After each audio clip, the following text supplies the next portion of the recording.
What if the price you see on your screen is a lie designed to protect failing banks? You clicked because silver just did the impossible at $77 and banks are trapped. While Wall Street pretends silver is worth $50, Shanghai is already trading physical metal at a massive premium. This isn't just a price gap. It's the moment the paper illusion finally broke. Today, I'll show you the data proving the banks are in a liquidity nightmare they can escape. Do you have a plan for when the physical reality takes over? This isn't a slow grind anymore. It's a systemic fracture. While you look at charts, the physical metal is vanishing. The board has been reset.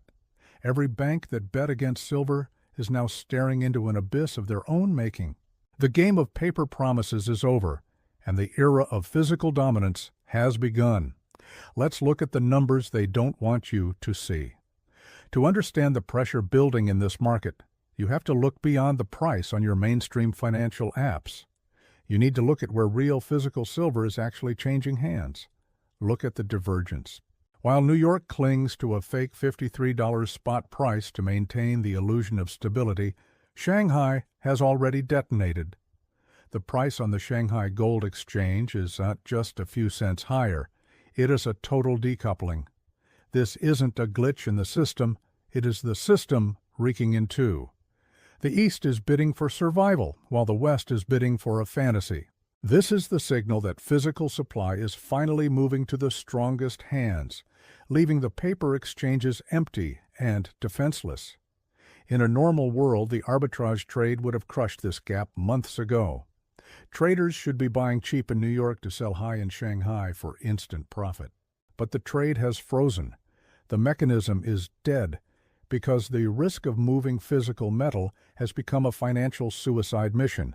But it's getting harder.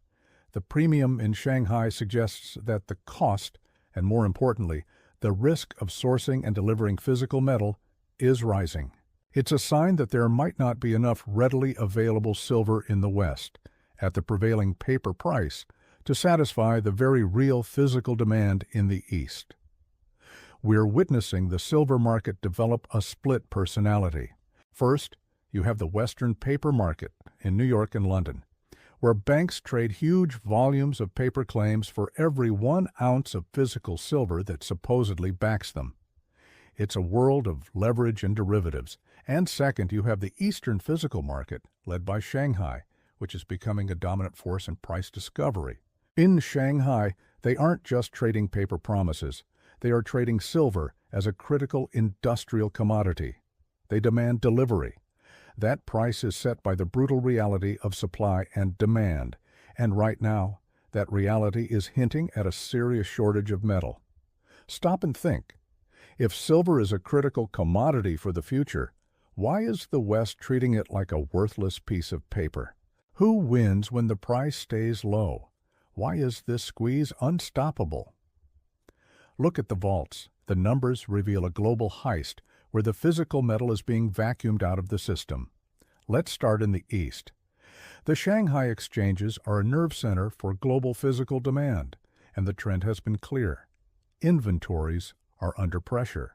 While not at emergency lows, stocks in SHFE warehouses have seen significant drawdowns from their peaks in recent years. The demand is simply relentless.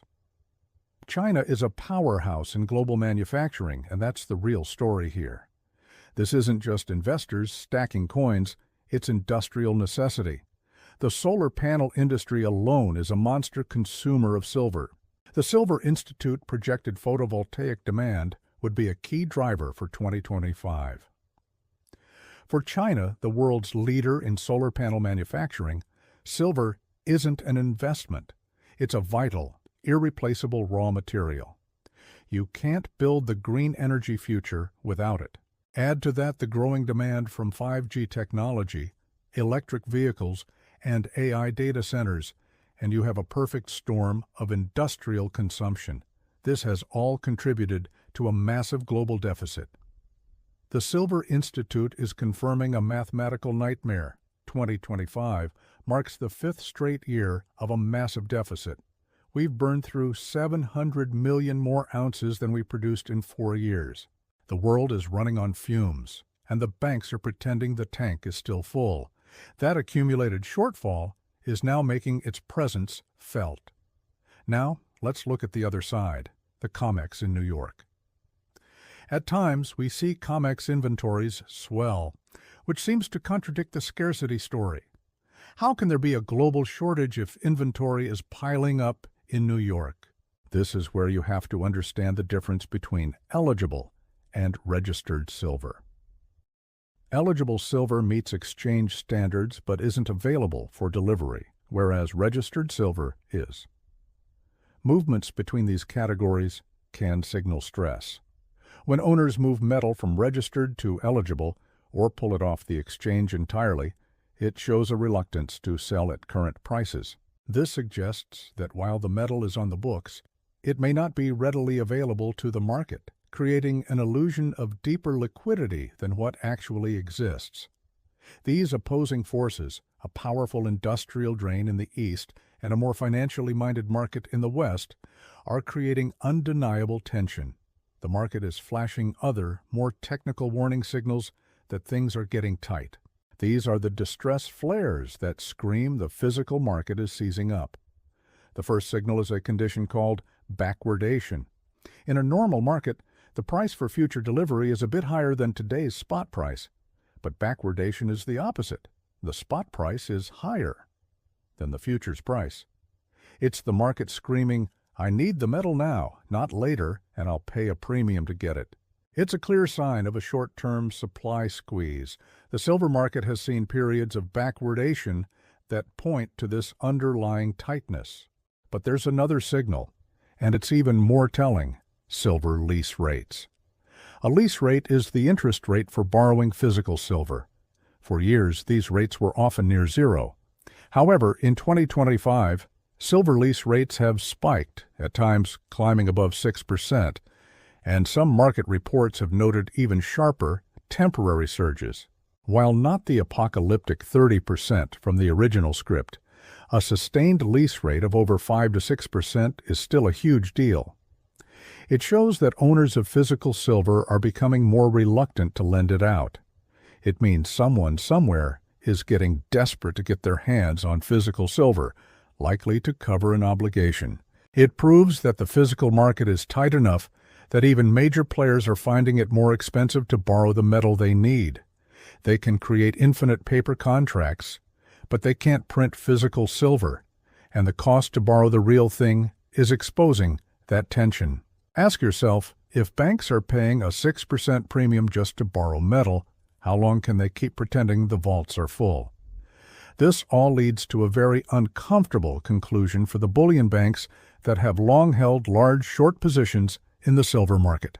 For years, a core strategy for some banks has been to maintain a massive short position in silver futures. This constant artificial selling pressure helps to manage prices. This entire strategy hinges on one thing: that there will always be enough physical metal available to meet any delivery demands and keep the paper and physical markets aligned. But what if that assumption is wrong? The banks are sitting on enormous short positions, and the physical market is now pushing back. First, the premium in Shanghai, while not a total breakdown of arbitrage, signals that it's getting riskier and more expensive to source physical metal to send east. Second, the industrial demand from Asia is not optional. A solar panel manufacturer can't accept a paper derivative. They need actual physical silver. This industrial necessity has become a powerful force that is challenging the paper market's dominance. This is the ultimate risk for any fractional reserve system. The bullion banking system is, in effect, a fractional reserve system for silver. They've sold many more paper claims than the physical ounces they can easily deliver. And now, the physical market is starting to call their bluff. They are in a precarious spot. If they try to buy back their massive short positions, they could trigger a huge short squeeze, sending the price soaring.